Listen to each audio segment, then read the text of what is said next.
Hulikam sa Rizal ang pang-hold up ng dalawang lalaki kung saan ang target nila, mga convenience store. Naaresto ang mga sospek na nakadroga umano ng gawin ng krimen. Balita hatid ni EJ Gomez. Sa kuha ng CCTV sa isang convenience store sa Rodriguez, Rizal, pasado alas 10 noong Biyernes, kita ang dalawang staff sa may cashier area. Isang lalaki ang lumapit sa kanila na tila magbabayad ng pinamili. Ayun, lumabas na yung baril. Yun pala, mango-hold up. Bigla na lang niyang tinutukan ng barilang staff ng convenience store. Ayun sir, pinindot nyo na yung save dyan sir. Ang lalaki, ilang beses pang namilit na makuha ang pera mula sa kahera. Bago siya umalis, bit-bit niya ang isang bag na naglalaman ng ilang items mula sa tindahan. 4 na oras matapos yan, sapul din sa CCTV ang pambibiktima ng parehong lalaki kasama naman ang kanyang kasabwat sa isa pang convenience store sa Rizal. Kita pa ang pag-abot nila ng item sa kahera na tila nagbabayad din. Maya-maya, nagdeklara na sila ng hold up.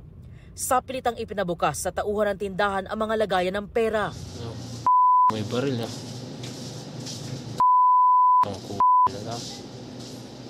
Isa sa dalawang hold-upper ang kumuha ng mga pera. Ayon sa pulisya, nangyari ang magkasunod na pagnanakaw sa Barangay San Isidro at Barangay San Jose. Well, ang diskarte nitong dalawang suspect is they pose as a customer, then babalikan nila, may dala na silang baril, then they will declare hold up. At yun na, may mga tatangayin na silang mga goods and cash. Walang takip ang mga mukha ng mga sospek kaya agad silang nakilala ng mga otoridad. Ilang oras matapos ang pagnanakaw, magkahiwalay na nahuli na Rodriguez Police ang mga sospek. Na-recover sa mga sospek ang ginamit na baril. Ayon sa pulisya, nagagamit din ng illegal na droga ang mga sospek ng silay ng hold up. Aminado ang dalawa sa krimen. Ayun, hold up lang po namin yun. Bakit po? Hindi, masakit po kasi anak ko eh. May ano po? Dala lang din po na pangangailangan. Kunwari, namimili lang po muna kami ng bibili namin. Tapos pagka babayaran na, doon na sasabihin na mga hold up po. Mahigit 5,000 piso raw ang nakuhang pera. Ayon kay alias Kulot na dati nang nakulong at kalalaya lang nitong December 17. These two suspects as early as 2013, 2015, 2016, and up to the current, they are involved into robbery, illegal drugs, carnapping, and serious physical injury. Sa custodial facility ng Rodriguez Municipal Police Station kasalukuyan nakadetain ng mga sospek. Maharap sila sa reklamong robbery at paglabag sa Comprehensive Dangerous Drugs Act at Comprehensive Firearms and Ammunition Regulation Act. EJ Gomez, nagbabalita para sa GMA Integrated News. Kakabagong taon lamang pero ilang lugar na sa Mindanao ang hindi madaanan ng mga motorista at residente dahil sa pagbaha. Balitang hatid ni James Agustin. Nagmistulang ilog ang kalsadang ito sa South UP sa Maguindanao del Sur, kasunod ng malakas na ulan kahapon. Siksikan ng ilang rider sa isang waiting shed habang hinihintay tumila ang ulan. Ayon sa uploader ng video, nanggaling sa bundok ang tubig at humalo sa mga bato at putik habang umaagos pababa. Ganyan din ang sitwasyon sa barangay Nati sa bayan ng Senator Ninoy Aquino Sultan Kudarat. Ayon sa isang residente, naputol ang culvert sa kanilang lugar na nagsisilbi pa namang daan papasok at palabas ng barangay. Naglatag ng mahahabang kawayan ng mga residente para magsilbing tulay habang hindi pa naayos ng LGU ang culvert. Nitong Sabado nalubog din sa baha ang ilang bahagi ng Davao City. Hirap makatawid ang mga commuter sa Kalinan District dahil sa ragasan ng tubig. Ang mga motorsiklong ito hindi na nakipagsapalaran sa malakas na agos ng baha. Ang ilang bahay pinasok din ng tubig. Pahirapan din ang pagdaan sa Barangay Matina Crossing. Sa Barangay Matina, pangi pinalikas sa mga nakatira malapit sa ilog at pansamantalang tumutuloy sa basketball court.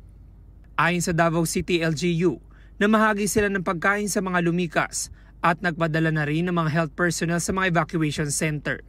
Sa Bonggao, Tawi-Tawi, halos isang oras bumuhos sa malakas na ulan. Ilang araw na raw ganun ang panahon sa lugar. Ayon sa Pag-asa, localized thunderstorms ang nagpaulan sa Mindanao nito mga nakaraang araw. James Agustin, nagbabalita para sa GMA Integrated News. Mga kapuso, walang bagyo o low pressure area na namamataan sa loob o labas ng Philippine Area of Responsibility. Pero ayon sa Pag-asa, shear line at hanging amihan ang magpapaulan sa bansa ngayong Lunes. Posible pa rin sa ilang lugar ang mga local thunderstorm. Uulanin na halos buong Visayas at Mindanao sa mga susunod na oras base sa rainfall forecast ng Metra Weather. Asahan din ang ulan sa ilang bahagi ng Luzon, partikular sa extreme northern at sa southern section kasama ang ilang panig ng Metro Manila. Dahil sa amihan, maalon at delikadong pumalaot ang maliliit na sasakyang pandagat sa mga baybayin ng Batanes at Babuyan Islands. Ngayong Lunes, naitala ang 14.4 degrees Celsius na minimum temperature sa Baguio City. 22.2 degrees Celsius naman dito sa Quezon City.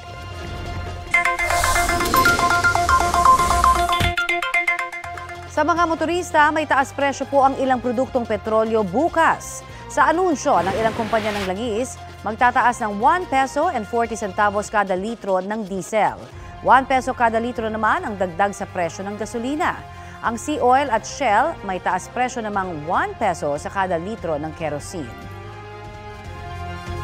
Nililinis na ang Quirino Grandstand sa Maynila kung saan isasagawang pahalik sa Poong Jesus Nazareno simula bukas ng umaga. Bukod sa paglilinis, nakatayo na rin ang stage kung saan ilalagay ang puon. Tumulong na rin ang MMDA para riyan. Ayon sa tagapagsalita ng Minor Basilica and National Shrine of Jesus Nazareno, hanggat maaari ay aagahan nila ang pagsisimula ng pahalik bukas. Hanggang January 9 ito isasagawa. Bago naman ito simulan, magkakaroon ng misa para sa mga volunteer doon mamayang dapit hapon. Patuloy ang pangongolekta sa sako-sakong basura na naiwan sa mga kalsada ng Metro Manila matapos ang salubong sa bagong taon. Pasintado dito sa mga kumakain pero ang reklamo ng ilang taga-Maynila ay nagkakasakit na raw sa kanila. Apektado rin ang kita ng ilang negosyo. Paliwanag ni Manila Mayor Honey Lacuna, December 31, 2024 ang huling araw ng kontrata ng dating garbage collector sa lungsod. Pero December 30 pa lamang huminto na raw ang kumpanya sa pangongolekta kaya natenga sa mga kalsada ang mga basura. Simula January 1, 24 oras naman daw ang operasyon ng bagong garbage collectors. Pinag-aaralan na raw na pananagutin ang dating taga-kolekta ng basura. Ang mga health center naman nakahanda raw na tulungan ang mga nagkakasakit ng residente. Bukod sa Maynila, may mga namataan ding tambak ng basura sa Quezon City nitong mga nagdaang araw. Nakolekta na raw ang naipon doon. Bantay Bulkan po tayo. Nakapagtala ng 37 volcanic earthquakes ang Bulkang Canlaon sa nakalipas na 24 oras. Bukod dyan, patuloy rin ang degassing o pagsingaw ng gas. Nananatili pa rin ito sa Alert Level 3 o magmatic unrest. Ibig sabihin, posible pa rin ang biglang pagputok ng bulkan bukod pa sa ashfall, pyroclastic density current o PDC at iba pang aktibidad ng bulkan.